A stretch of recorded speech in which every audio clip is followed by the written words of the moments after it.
Hello po guys, good morning.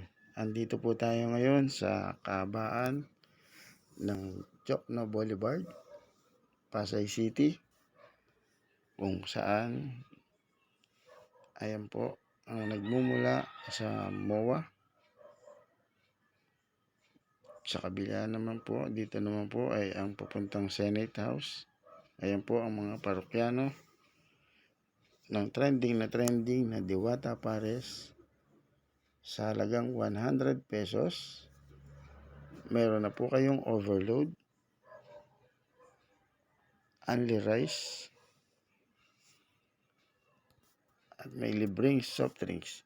Legit na legit po, free po ang soft drinks sa halaga pong 100 pesos.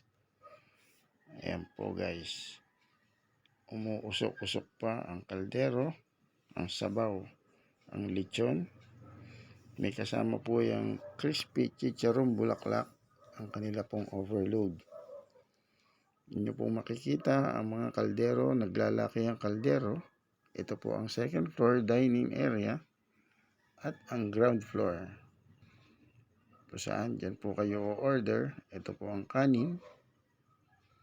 Yan po guys. Second floor at third floor ang kanilang lutuan. Naglalaki. Thank you po guys for